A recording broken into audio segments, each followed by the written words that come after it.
Glory to God. Talagang tumatak na sa yung Kuya Rustom, yung push na yun.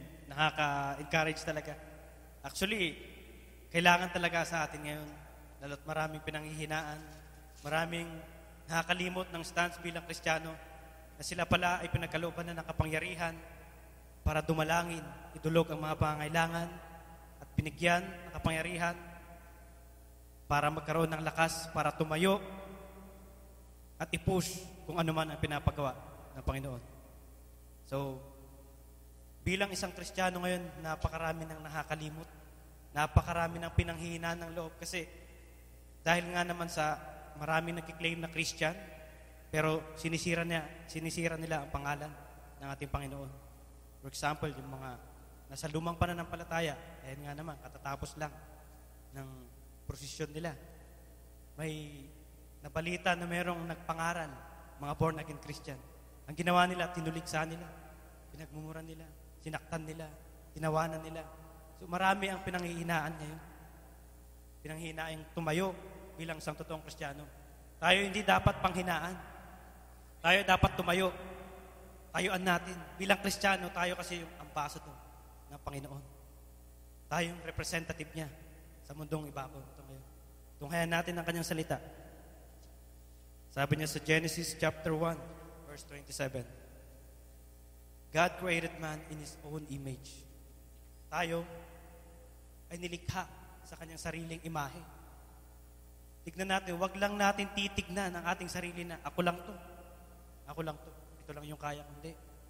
Ikaw ay nilikha ng ating Panginoon, ng ating Diyos, sa kanya mismong sariling imahe. So sa kanya ka nang galing. So wag mong iisiping, ikaw lang yan. Ito lang yung magagawa ko, ako lang to. Hindi. Napaka-perfect na paggawa ng Diyos sa atin. So bilang isang Kristiyano, kailangan nating tayuan. Genesis 1:27. Yeah. Narito ang kanyang salita. At nilalang ng Diyos ang tao ayon sa kanyang sariling larawan. Ayon sa larawan ng Diyos, siya nilalang. Nilalang niya sila na lalaki at babae. So, tayo pa'y sumandaling yumuko, humingi ng karunungan sa ating Panginoon upang unawain ang kasal. Father, O God, we worship you, O God. We praise your name, O God. Niluluwalhati ka namin, O God. Pinupuri ang iyong pangalan. Lord, narito na naman kami, O God. Nagtipon-tipon, O God. This is the divine appointment of yours, O God. Upang kami magpalakasan, O God. Pag-aralan muli ang iyong mga salita at upang malaman namin, O God, ang iyong mga nais, O God, ang iyong mga kalooban, O God, sa aming buhay. Lord, patuloy mo kaming samahan, O God. Pagkalooban mo, O God, ang bawat isa, O God, ng pag-uunawa, O God, understanding, O God, upang nasa ganun, O God. Ang bawat salita, O God, na manggagaling sa iyo lamang, O God, ay tumimo sa puso ng bawat isa, O God. At may isa pamuhay, O God, upang nasa ganun, O God, kami ang magsilbi, O God, bilang ilaw at asin, O God, ng sanlibutan, O God. Gamitin mo kami, O God, upang nasa ganun, O God, ay maluwalhati ang iyong pangalan, O God. Maraming mga kaluluwa, O God, ang siyang maabot, O God. Lord, samahan mo ang bawat isa, O God, sa pakinig ng iyong mga salita, O God. Sapagkat wala po kaming alam, O God, sa iyong salita, O God. Ngunit hindi ka nagkukulang, O God. Nandyan ang iyong banal na Espiritu, O God, upang kami turuan, O God. Ipaintindi, O God, ang bawat salita mo, O God, na manggagaling sa iyo. Ikaw na pong siyang bahala, O God. Have your way. Lord, dalangin ko po, O God. Karunungan, O God, na mga galing sa iyo lamang. Lord, wala po akong alam, O God, sa iyong salita, O God. Sa iyong banal na Espiritu lamang ako magre-rely, O God. Aasa, O God. Magsalita ka lamang, O God. Gamitin mo ako as an empty vessels, O God. Itago mo ako, O God, sa iyong likuran. Ikaw lang, O God, ang siyang mahayag, O God, sa aking harapan, O God. Lord, ikaw na siyang manguna, O God, sa bawat isa. Samahan mo, O God, na may pagtitiis, O God. Pagtitiis, O God. At pagkauhaw, O God, ng iyong salita ang bawat isa, O God. Upang sa ganun, O God, ay manabik, O God, ang bawat isa, O God, sa bawat salita manggagaling sa ilang. Lord, ito pong siyang among sa aming dalangin. Sa pangalan ni Jesus namin pagligtas. Amen. Amen. So, ayon po sa kanyang salita, at nilalang ng Diyos ang tao ayon sa kanyang sariling larawan. Ayon sa larawan ng Diyos, siya nilalang niya sila na lalaki at babae. So, ang mundo ngayon ay talagang pasama na ng pasama sapagkat sinabi ng Panginoon, nilalang niya ng babae at lalaki at babae.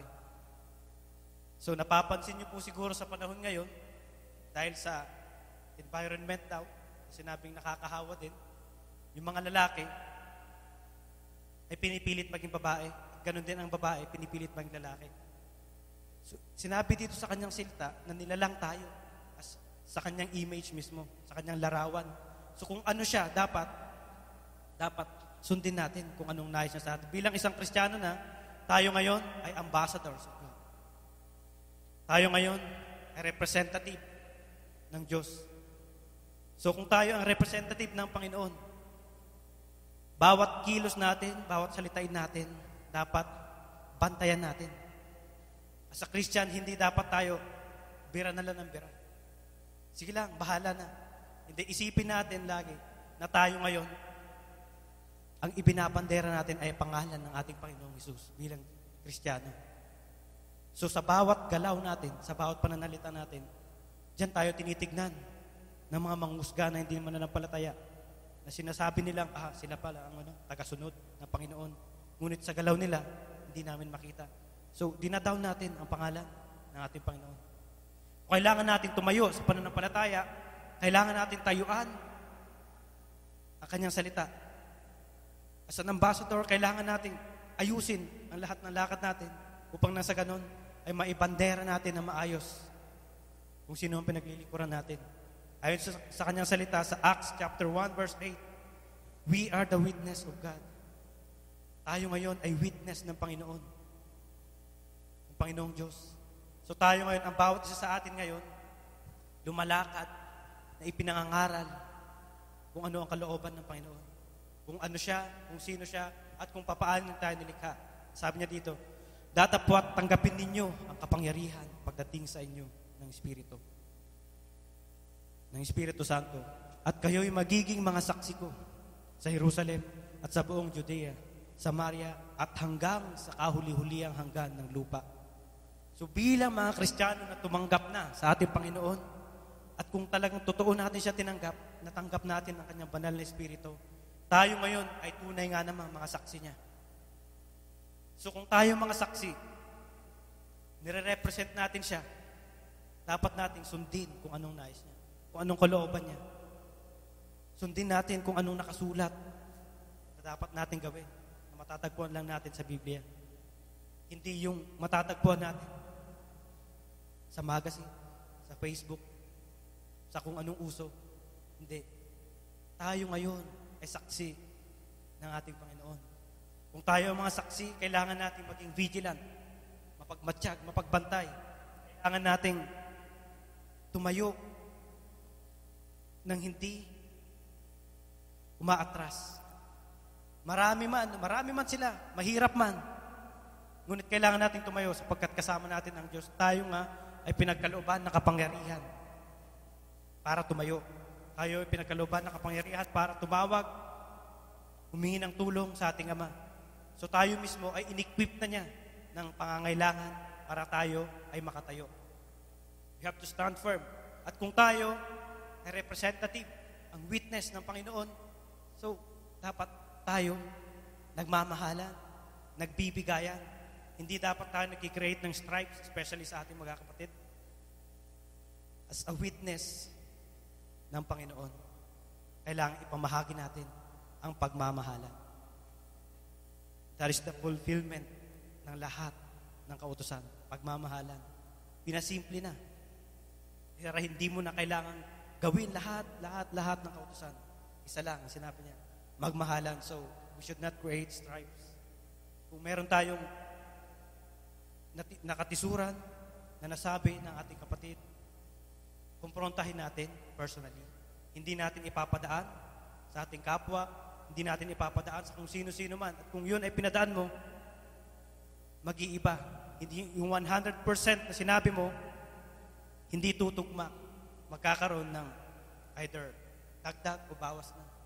So, bilang witness ng Panginoon, may kapangyarihan tayo, pinagkalooban tayo ng kapangyarihan, pinalakas niya tayo, pinatapang niya tayo para may lakas na harapin ang ating kapatid.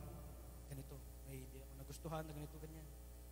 At siguradong yun, kung ikaw ay lalapit na may mababang loob, ikaw ay papakinggan ng iyong kapatid. Dahil siya mismo din, siya din ay witness ng ating Panginoon. Kung siya ay talagang tumanggap ng 100% sa Panginoon. So kailangan, suportahan natin ang bawat isa. Hindi tayo kailangan ma-envy, hindi tayo kailangan magselos o mainggit sa ating kapwa, lalo sa ating kapatid na ginagamit mightily. As a witness of God, kailangan natin magsuportahan. Kung ano pangailangan ng isa, suportahan natin para sa ikaluluwalhati ng Panginoon. Para sa ikaluluwalhati ng ating ibinabandera, ating Panginoong Hesus. Sapagkat tayo nga ay nilikha niya ayon sa kanyang imahe. At kung ganon, tayo mismo, mga servant na. Tayo mismo, mga witness, servant, mga leaders. Tayo, wag natin ibibilang ang ating sarili na tayo lamang ay basta member na lang sa block. Wag tayong papayag na member na lang. Tayo ay member. Tayo ngayon ay tinuturuan ng kanyang salita.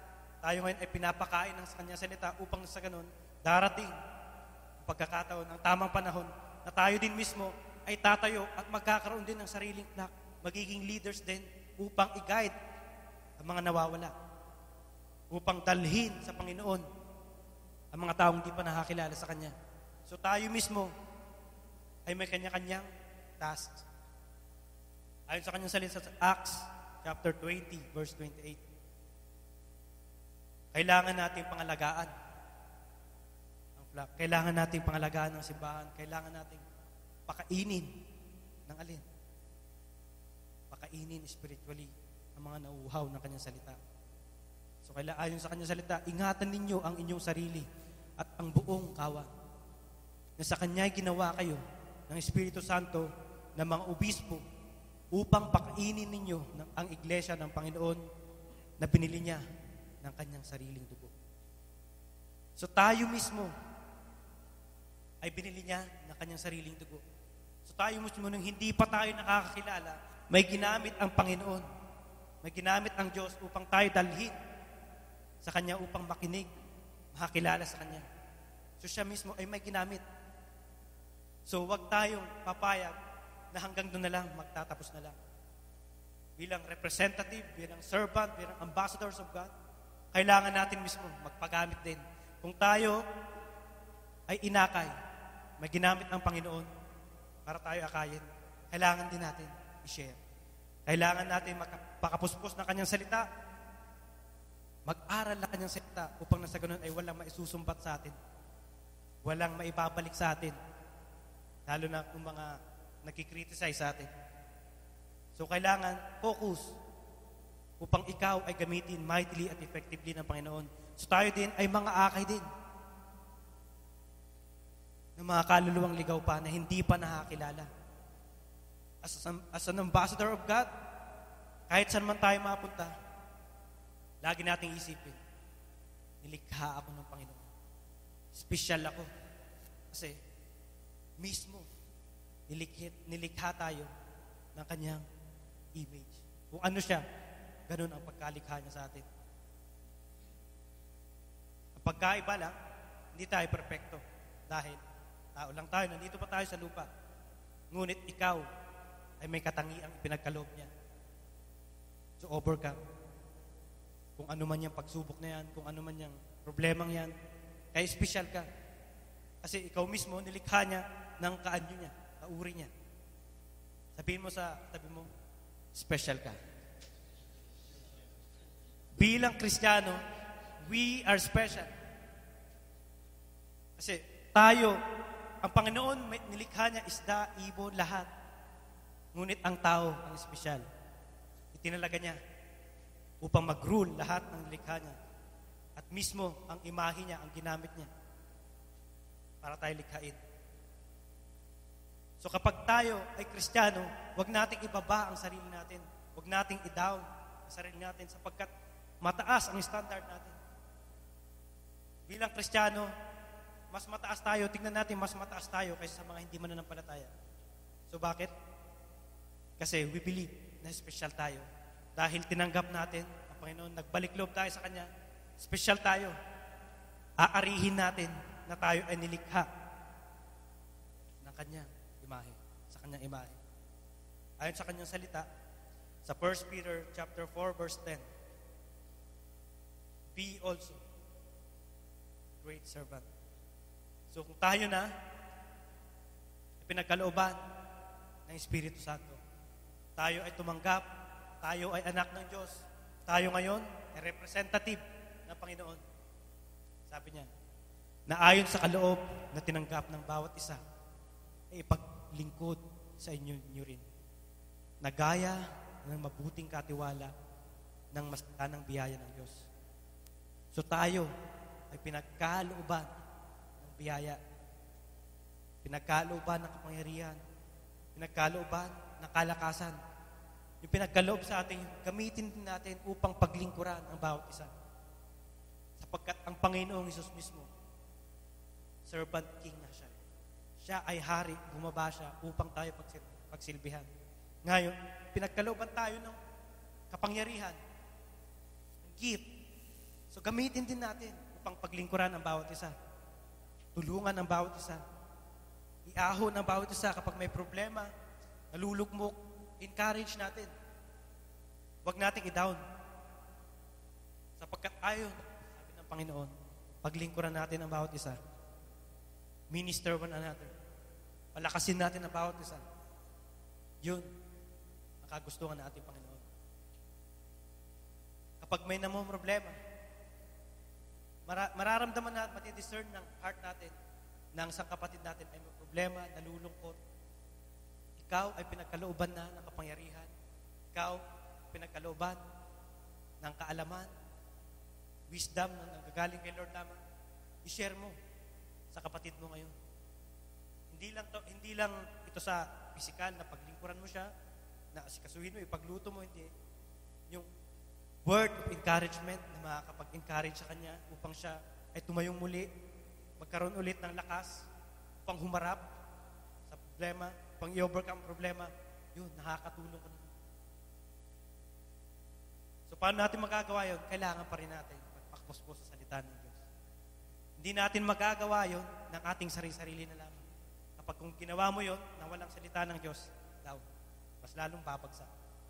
So, sukatin natin ang ating sarili. Isipin natin maigi kung anong ating sasabihin para siya ating ma-encourage. Baka yung pagsasalita natin, ating binibitawang salita, sinishare sa kanya, ay mas lalo pa siyang madaw. So lagi-lagi nating isipin na tayo ay walang magagawa kapag tayo hiwalay sa ating puno na si Jesucristo. Sapagkat tayong mga sanga ay hindi bumunga. Walang magagawa kung tayo hiwalay. So sikapin natin lagi, naka-in-tune sa kanyang salita. Kung tayo ay lalapit sa ating kapatid, magbabahagi, papalakasin siya, sikapin natin, magpakapuspos muna ng kanyang salita. So, sabi niya, kailangan pagsilbihan ng bawat sa minister one another. Kailangan natin, kung anumang meron tayo, i-share natin. Hindi kung anumang meron ka, sa'yo na lang. Kasi pinagkaloob sa'yo. Oh, meron ako nito, sa akin to. Nasa sa akin, yung pagkakaloob ko, i-share ko, hindi. Blines ka ng Panginoon para ikaw ay maging instrumento para maging blessings din sa iba. Tayo pinagkalooban ng kapangyarihan upang maibahagi din natin sa iba. Bilang ambassadors of God, kailangan natin lagi isipin at maging vigilante sa ating kinikilos. Huwag nating maliitin ang ating sarili. Maraming nagkikriticize sa atin sa labas. Maraming nangungutya sa atin. Maraming tumatawa sa atin. Tinatawanan tayo. Kasi sila pa nga ay bulag. So naandun, is a harvest time mga kapatid. Naandun na yung i-harvest natin. Kung sino tumatawa sa atin, nangungutya sa atin, sila yung pagsikapan nating bahagian. Sapagkat sila ay hindi pa nila alam ang kanilang ginagawa. Huwag mong malitin ang iyong sarili porque tinatawanan ka, kinukutya ka, nandiyan na yung lapastanganin ka, saktan ka na dahil ibinabahagi mo. Huwag ka pang hinaan. Ikaw mismo ay pinagkalooban ng kapangyarihan. You should know your stand as a Christian. God created you in His own image also.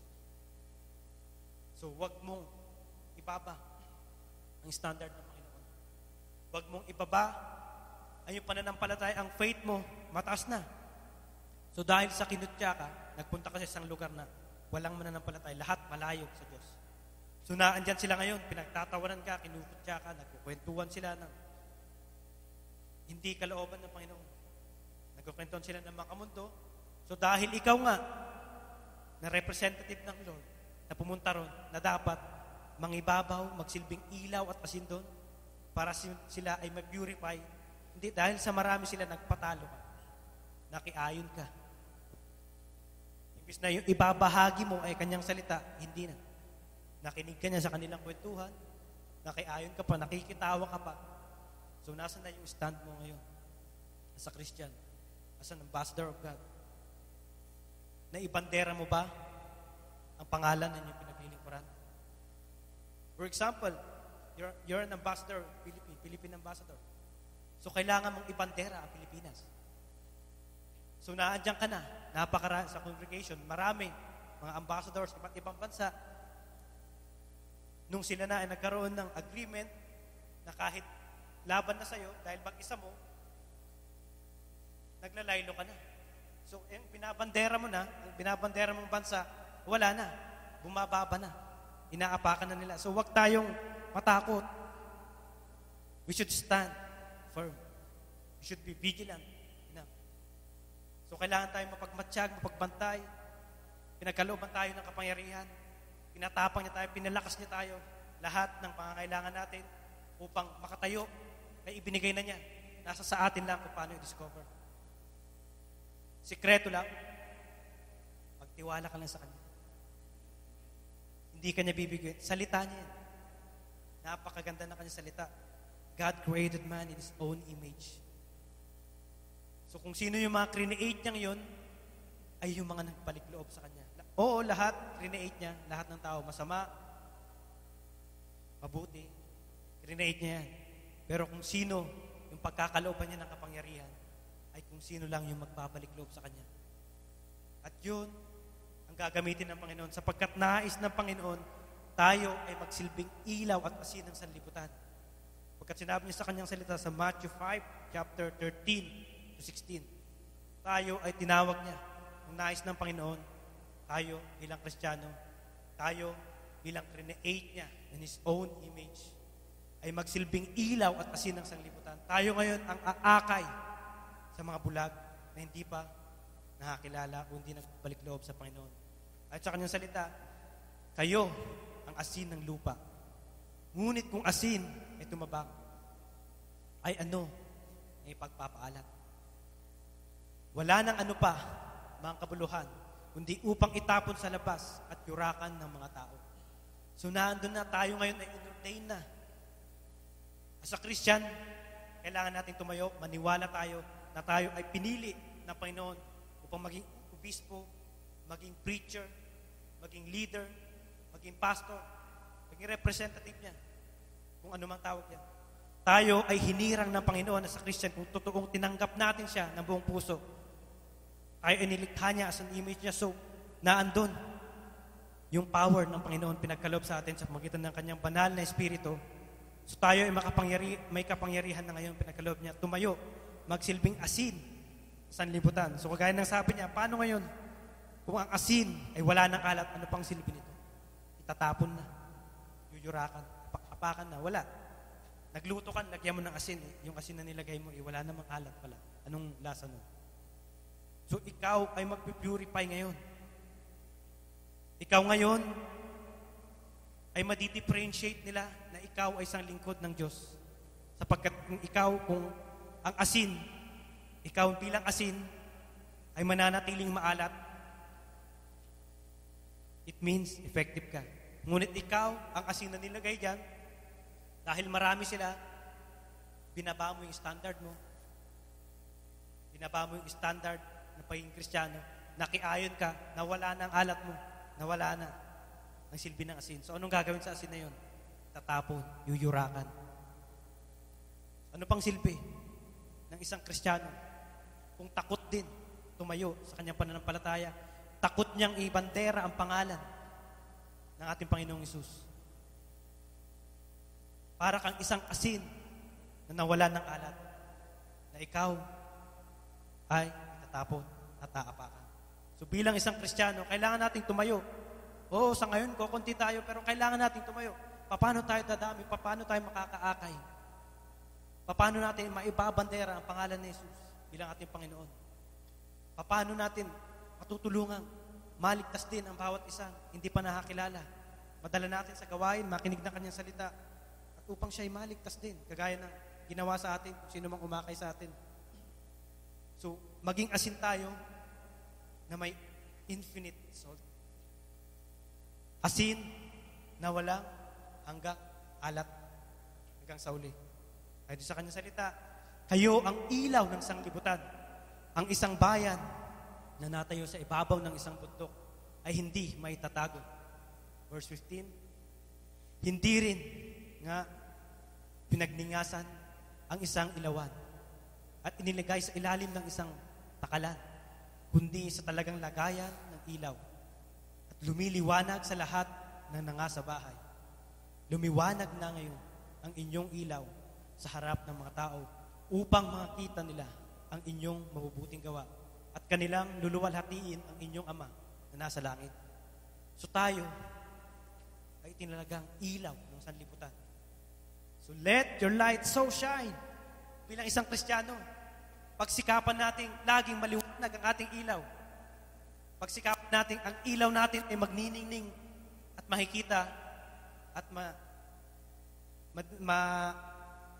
tawag dito, makikita ng mga taong hindi pa mananampalataya at madidistinguish nila ngayon na yung ilaw na yon ay kakaiba. Iba siya sapagkat ang pinanggagalingan ng ilaw na yon ang mismong lumikha ng sanlibutan. So, bilang Kristiyano, huwag nating pag-andap-andapin yung ilaw natin. O dumalo tayo ng gawain, nagningning yung ilaw natin. Paglabas natin, andap-andap na lang. Hindi. Mas lalo pa natin pagsikapang paliwanagin ang ating ilaw. At upang nasa ganun, ay marami tayo maiilawan at maliliwanagan din. At maraming makakalaya. Bilang ilaw na pupunta sa madilim na lugar. So kailangan ilawan, i-expose, ibandera ang pangalan ng Panginoon. Hindi bilang ilaw na ipinunta sa madilim na lugar. Ay dahil sa madilim nga, marami sila na overcome yung ilaw. Naglaylaw, nagtago. Hindi niya hinayaang mag-ilaw, magdingding ang kaluwalhatian ng Panginoon sa kanya. Hindi siya nagpagamit para kang yung ilaw na sinasabing nilagay sa ilalim. Useless ang ilaw. Pansin nyo, mga ilaw lagi nasa taas para magliwanag, magdingding, ilawan kung anong nasa dilim. So anong silbi ng ilaw kung nasa ibaba? So kung bilang Kristiyano, ng ilaw na pinagkaloob sa atin ay pinanghina natin, naging aandap-andap na lang siya, ay useless din. Aanhin ang ilaw kung aandap-andap din. Itatapon din. So bilang mga Kristiyano, kailangan nating tumayo. Bilang ilaw at asin, kailangan nating pagsikpan. Kailangan nating ibandera ng gusto na tayo mga Kristiyano, tayo mga lingkod ng Diyos, maibabandera natin siya sa pamagitan ng pagbahagi ng kanyang salita at kung anong gawain natin. Tayo ay pinagmamasdan naman nagkikriticize sa atin. Wala naman silang masisilip. Wala naman silang may susumbat sana kung tayo lang ay lalakad na matino bilang isang Kristiyano. Sila ay ating mahihila sa gawain. Sila ay ating madadala sa liwanag kung tayo mismo ay isang Kristiyanong lumalakad sa liwanag. Wala sila. Tignan niyo si Jesus Christ. Sample si Jesus Christ. Siya, sinusunod niya kung anong kalooban ng Ama, kung ano ang sinasabi ng Ama. Kahit anong pag-prosecute sa kanya, kahit magsama-sama sila, kahit gaano katalino, hindi siya masilipan. Sapagkat lumalakad siya, ayon sa kalooban ng Ama, lumalakad siya ng diretso, hindi siya pakida-kida. So bilang Kristiyano rin, usunod sa kanya, bilang servant niya, bilang ambassador niya, kailangan nating lumakad ng diretso upang nang sa ganon, hindi tayo masilipan, hindi tayo makutya. Makadala tayo. Kung sino ang binabahagian natin, malalaman niya, itong taong to, tama nga, tunay na siya ay lingkod ng Panginoon. Madidetermine nila na ikaw ay tunay na naglilingkod sa Panginoon, tunay na ang Diyos mo ay tapat, mabuting Diyos. O kung ikaw ay nagbabahagi, dala-dala mo, binabandera mo nga, pangalan ni Jesucristo na ating nakapagligtas. At kung ikaw naman, ang iyong ilaw ay andap-andap, depende sa mood. Ikaw ay asin na nababawasan ng alat, paano mo ngayon maakay kung sino mang binabahagian mo? So kailangan mo maging vigilant enough sa iyong mga kilos, sa iyong pananalita, upang nang sa ganon, ang pagbabandera mo sa pangalan ng Panginoon ay effective. Ikaw ay isa sa mga nagtatayo ng kanyang pangalan. Hindi ikaw ay isa sa mga sumisira. So tayo ay itinalaga niya bilang ilaw at asin. Tayo ay maging asin ng walang hanggang alat. The more na ginagamit niya, the more tayo umalat ng umalat. Saan man tayo dalhin, tayo mag-effective. Bilang ilaw, kailangan natin pailawin ng maliwanag ang ating ilaw. Huwag tayong papayag na hihina ang ating ilaw. Sapagkat kung sino ang makakagawa nito, those who endure till the end. Kung sino ang mananatili ang ilaw niya ay mananatili maliwanag hanggang sa uli. Kung sino ang asin na mananatiling maalat hanggang sa uli, ay sila ang maliligtas. Sapagkat sinabi sa kanyang salita sa Matthew 24:13, those who will endure till the end will be saved. So kung sino ang mananatiling nakatayo, na still stand firm in his faith hanggang sa huli, nananatiling matagumpay as an ambassador of God, as an representative of God, ay siya maliligtas. Sapagkat ayon, balikan natin sa text, Genesis 1:27, napakaganda ng kanyang sinabi. At nilalang ng Diyos ang tao ayon sa kanyang sariling larawan. So those who will endure until the end, na panghahawakan ng salitang yan at tatayo at hindi matitinag, ay siya rin maliligtas.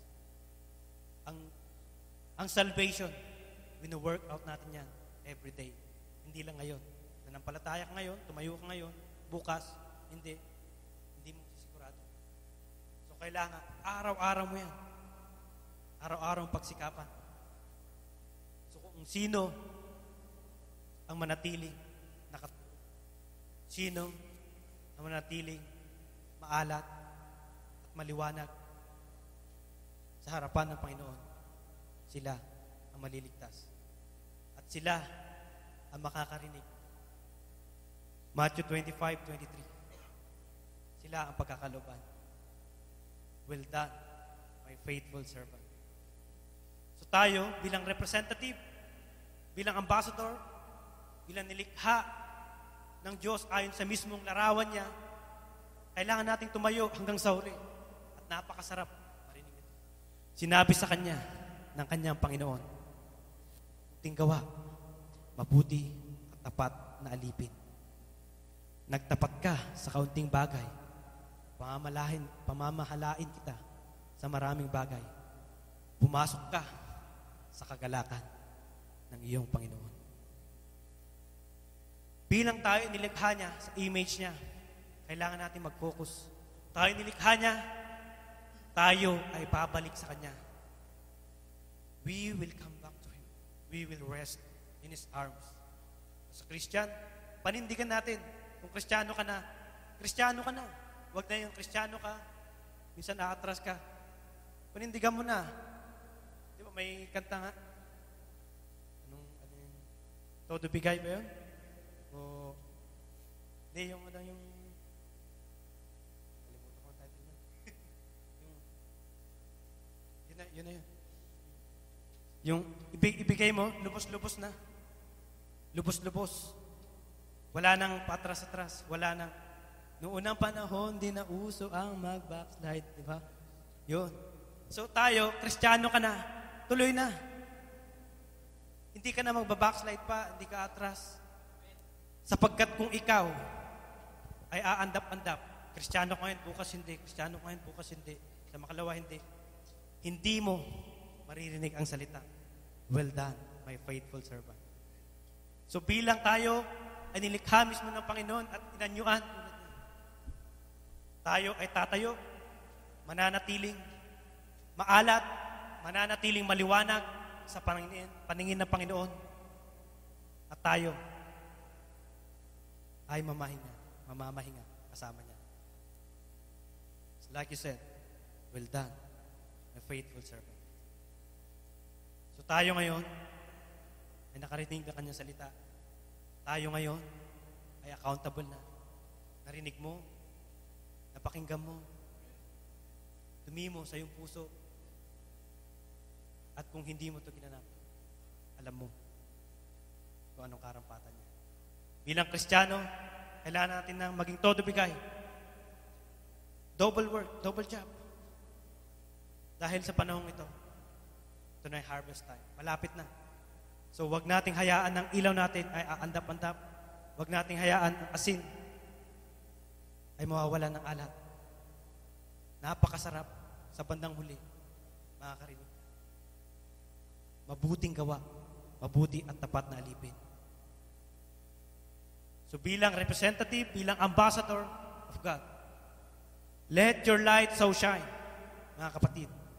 Panatilihin nating maalat ang asin na pinagkaloob sa atin. Maraming salamat sa manakinig at maraming salamat sa Panginoon sa kanyang salita ngayong gabi. To God be the glory.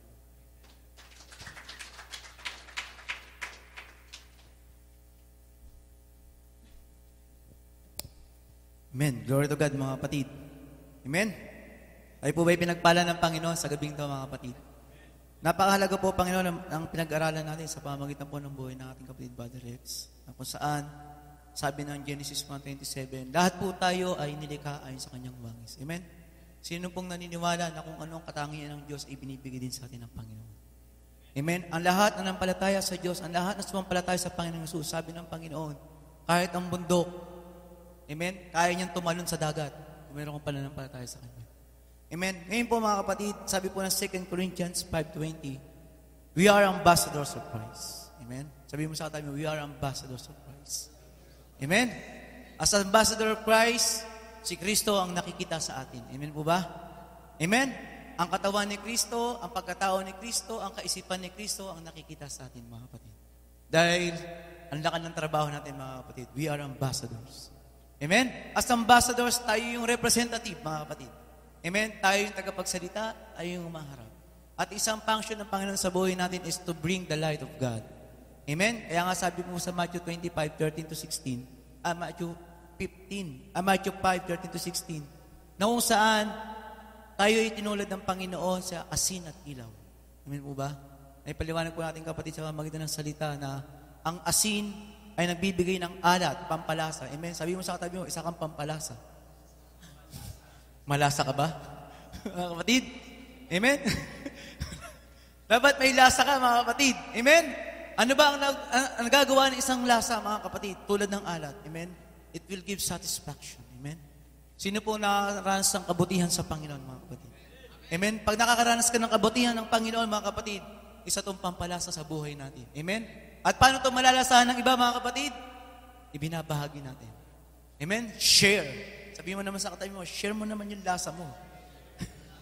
Amen? Ang binabahagi natin ang ginagawa ng Diyos sa buhay natin, mga kapatid. At itinutulad din tayo ng Panginoon, mga kapatid, sa ilaw. Amen? Naalala ko noon daw, ano rin yung compost on fire? Oxygen? Heat at saka combustion. Ha? Fuel? Fuel, yun, yung tatlong bagay na yun, mga kapatid. Kung paano nagkakaroon ng apoy, ay binubuo ng tatlong bagay na yan. Amen? At sa bawat apoy, mga kapatid, na nakikreate, mga kapatid, ay ito yung maraming function. Nakakapaso, nakakaluto, ano ba mga kapatid? Amen? It creates energy, mga kapatid. Mga kapatid, ang apoy na binibigay sa atin ng Panginoon ay Espiritu ng Panginoon. At ang bawat may apoy ng Panginoon, mga kapatid, magliliwanag tayo. Amen? Kaya nga sabi ng Matthew 5:30-16 na kapag tayo ay may liwanag ng Panginoon, mga kapatid, lahat makakita sa atin. Amen? And nothing can hide sa liwanag, mga kapatid. Sabi po ng John 12:46, sa liwanag, mga kapatid, walang darkness. Amen? Sa John 12:46. Meron bang makakapag tago sa liwanag sa pamamagitan ng dilim? Mga kapatid, kapag nasa Panginoon ka, nagkaroon ng liwanag ng Diyos sa buhay mo, mga kapatid, i-expose ng Lord ang kadiliman mo sa buhay. Nais ng Panginoon kung ano yung kadiliman sa buhay natin nang wala pa tayo sa Kanya. Nais ng Lord magkaroon to ng liwanag. Amen? Sapagkat hindi magliliwanag totally ang buhay natin, mga kapatid, kapag merong dilim, may kadilimang nababalot. Amen? At ang kadilimang to, mga kapatid, ito yung gawa ng kaaway sa buhay natin. Amen? Ito yung kasalanan. At nais ng Panginoon, alisin yung kasalanan na yan. At tanging makita dyan ang kanyang kabanalan. Amen? At nais ng Panginoon, paghandaan natin ang bawat liwanag na ating nakukuha sa Panginoon. Amen po ba? At magamit natin ito ng tama. Sabi po ng Matthew 25, verse 1-13. Ito po yung last verse ko pong maibabahagi ko po sa inyo.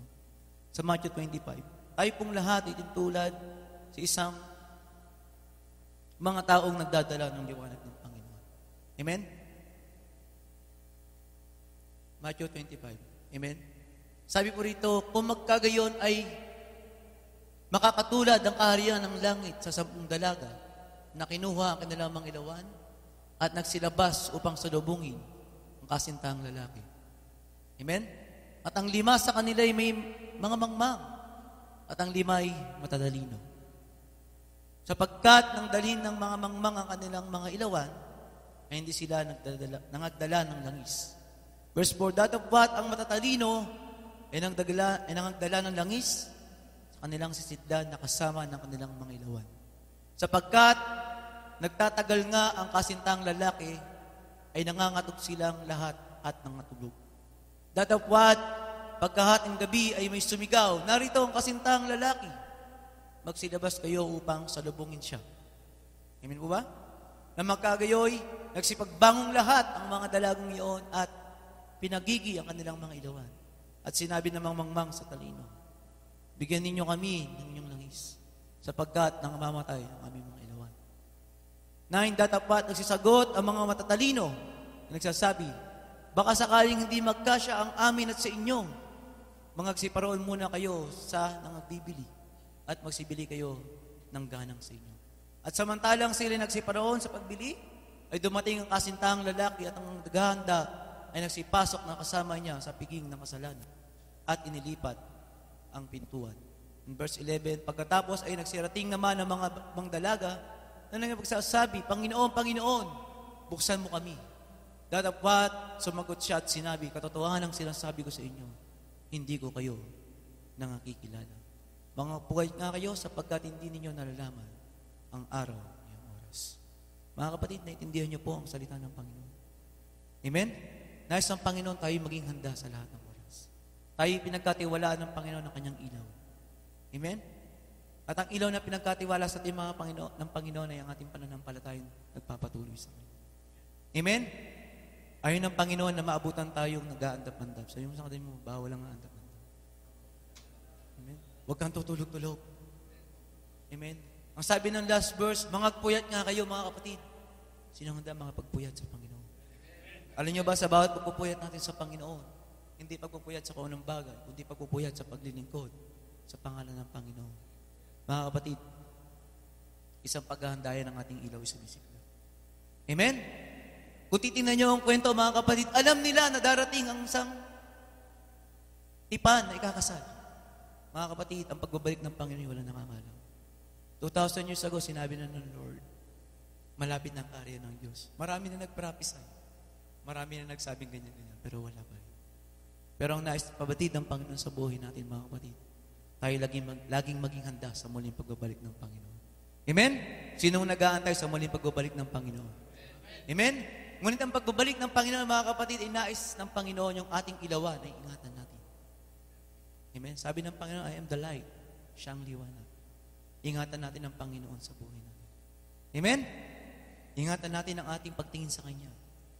Huwag tayong tumingin sa nangyayari sa buhay natin, mga kapatid. Sa sino mang tao, sa Lord tayo tumingin. Sabi po ng Luke 12 yan, looking unto Jesus. Amen? At nais ng Panginoon, habang ginagawa natin ang Kanyang layunin sa buhay ng Panginoon sa buhay natin, yung bawat ilawan, mga kapatid, pinaghahandaan natin. Ay mga kapatid, bawal ang absent sa gawain ng Panginoon. Amen? Sino pong nais mag-alab sa Panginoon? Huwag kang mawawala sa gawain. Amen? Huwag kang kakalimot manalangin. Sino nagpe-pray araw-araw? Amen? Sino nagpe-pray? Amen? Sino nakikinig ng salita ng Panginoon? Sino nagbibigay sa Panginoon? Lahat yan ibigay natin sa Panginoon.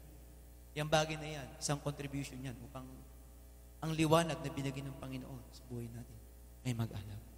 Amen? Subukan mong gawin yung mga bagay na yun, mga kapatid. Ano mangyayari sa iyong ilawan? Ika'y aandap-andap. Amen? At kapag nagiging andap-andap na yan, mga kapatid, ayan na, sa labas ka na pupunta. Amen?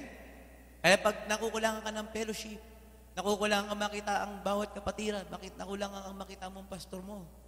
Amen? Nakukulangan kang makita mo ang kapatid mo sa Panginoon. Iba na ang iyong titingnan. Amen? Kaya yung ilaw mo. Kaya minsan, nakakalungkot man sabihin, pero buti, lahat ay mahal ng Panginoon. Dumami na ang transport, at dadagdagan pa yan para mag-follow up na tayo. Apikin mo yung katibi mo. Follow up naman, minsan. Amen? Gusto niyo namang follow up? Follow up niyo yung mga kapatid natin, mga kapatid.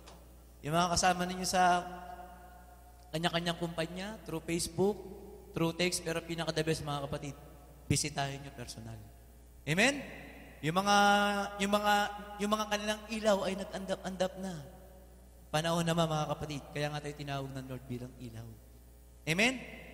Pasuan naman natin sila. Pasuan ba tama word doon? Pasuin. Amen? Tayo nag-iinit sa paglilingkod sa Panginoon, mga kapatid. Ang purpose natin, mga to encourage them. Amen? Yung mga nanghihina, yung mga nawawala sa Panginoon, mga kapatid. Yung kanilang pananampalataya ay lumihina, mga kapatid. Walang ibang gagamitin sa kanila kundi tayo. Amen po ba? Amen? Sino magsasabing nakita ka lang nila nag-alab ang kanilang pananampalataya. Amen? Naalala ko lang isang kapatiran. Siya ay talaga nag-backslide na, pero nakita namin, tinapik namin ni Pastor. Kamusta ka na? Okay po, pero ayaw niyong tumingin. Amen? And I believe sa pupunta namin doon, mga kapatid, naalala niya ang kabutihan ng Diyos sa buhay niya. Amen? Sino po nagmamahal sa kapatid? Amen. Kung nagmamahal ka sa kapatid, mahal mo ang Panginoon. Amen?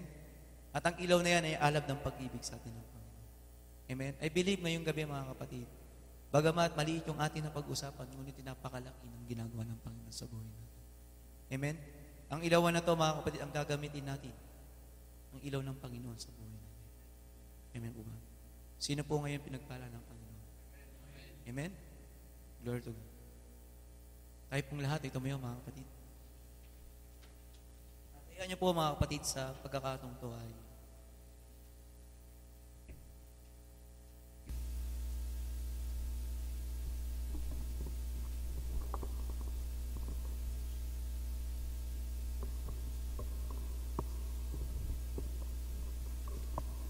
Amen. Sabi po ng awitin natin, mga kapatid, ay yung verse 2.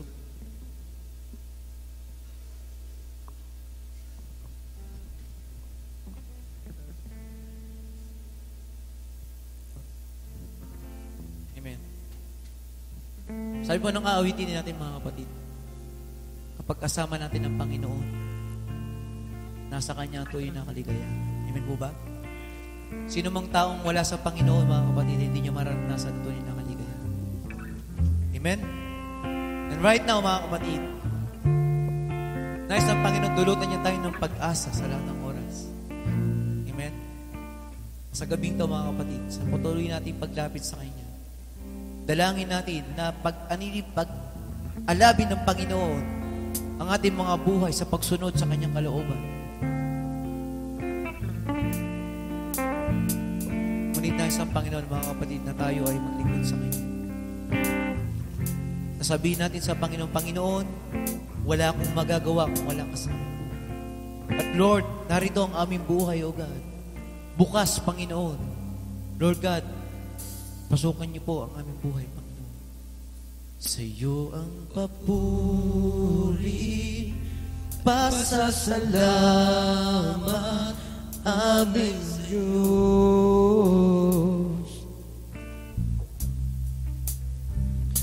Kaluwalhatian at karangalan alay sa iyo.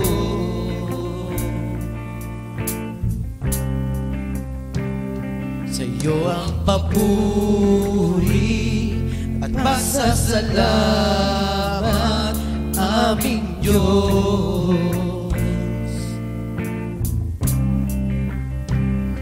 Kaluwalhatian at karangalan alay sa iyo. Sabay-sabay natin awitin sa Panginoon. Narito ang buhay namin, O God. Narito ang buhay ko, Panginoon, gamitin mo, sa iyo lamang iaalay ang puso ko'y sa iyo. Isa pa nating awitin.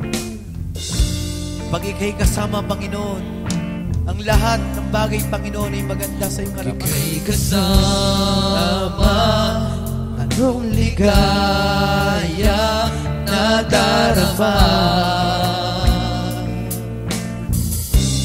May pag-asa, may pag-asa, akong nakikita pagkapiling ka. Pagkasama natin ng Panginoon ay may pag-asa sa Kanya. Ika'y kasama, anong ligaya na darama.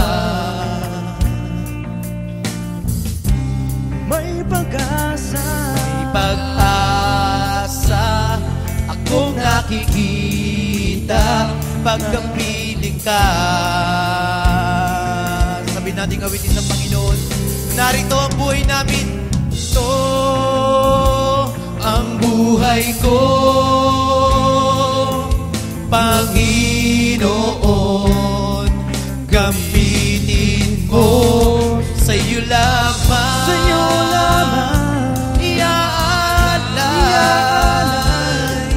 ang puso ko'y narito, narito ang buhay ko, Panginoon, gamitin mo, sa iyo lamang, sa iyo lamang iaalay ang puso ko'y narito, narito ang buhay ko, Panginoon, gamitin mo, sa iyo lamang, sa iyo lamang iaalay ang puso ko'y sa iyo. Panginoon, narito ang aming buhay sa iyo harapan. Tulad ng aming inaawit, nais po namin ipagkaloob, Panginoon, na aming buhay sa iyong harapan, O God. Lord, inaalay po namin, Panginoon, ang lahat sa amin sa iyong harapan. Lord, wala kaming bagay na pwedeng ihandog sa iyo kundi ang aming buhay lamang, Panginoon. Hindi sapat ang aming kaalaman, O God. Hindi sapat ang aming karunungan, Panginoon. Hindi sapat ang aming yaman, ang aming pinag-aralan, ang aming ari-arian. Lord, walang makakasasapat, Panginoon. sa bagay na pwede namin ihandog sa iyo. Kundi, Panginoon, may bigay namin ang buong buhay namin sa iyong harapan, Panginoon. Bukas po, Panginoon, namin buhay, O Lord, ang buhay po namin, Panginoon, ipag-alabin mo, Panginoon. Unang-una sa pagmamahal sa iyo, Panginoon. Sa pagkilala, Panginoon, sa iyong pangalan, Panginoon. Lord, tinanggap ka namin sa buhay namin, hindi para lamang, Panginoon, may masabi kaming Diyos, O God. Tinanggap ka namin sa buhay namin, Panginoon, upang paglingkuran ka, Panginoon, O God. Tinanggap ka namin sa buhay namin, Panginoon, upang pagkarian niyo kami, Panginoon, O God. At tinatanggap ka namin, Panginoon, sa buhay namin, O God, upang, Panginoon, O God, ang kaharian mo, Panginoon, ay mapasa amin, O God.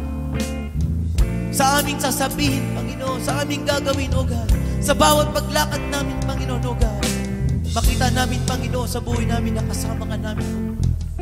And we believe, Lord God, patuloy mo katatagpuin, O God, ang nasa ng puso na iyong mga anak, O God. Ano man, Panginoon, nasain namin, Lord God, turuan niyo kami, Panginoon, na ito'y para lamang sa iyong karangalan at maibigay namin ang lahat ng kapurihan sa iyo. Lord, i-bless niyo po, Panginoon, ang aming mga puso.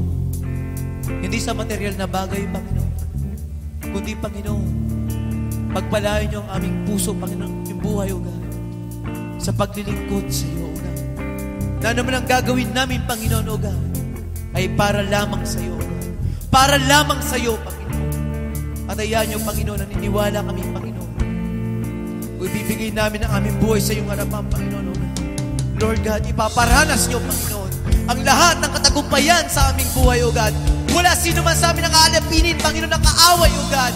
Lahat ay lalaya sa iyong pangalan, Panginoon. Walang sino man ang magiging kapi, O God, kundi lahat ang bawat isa ay magiging matagumpay, Panginoon. Sa bawat pagsunod namin, O God, mararanasan namin, Panginoon, O God, ang iyong kapangyarihan, O God.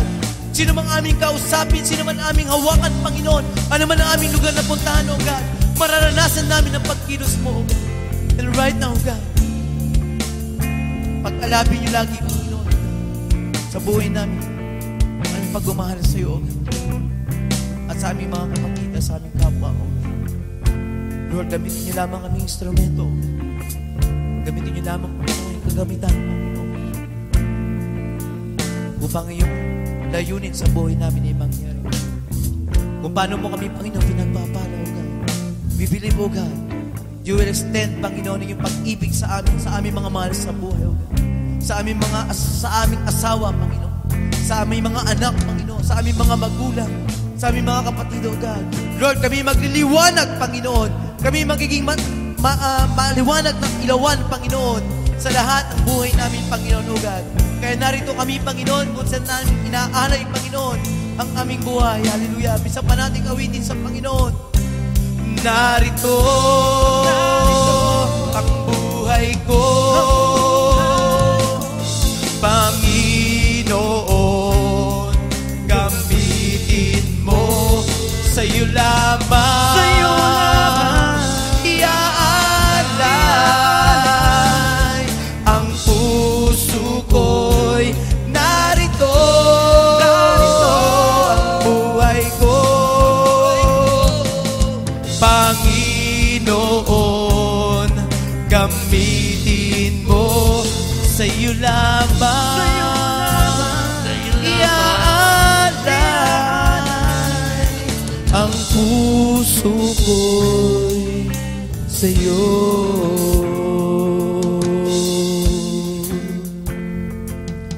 Ang puso ko'y sa iyo.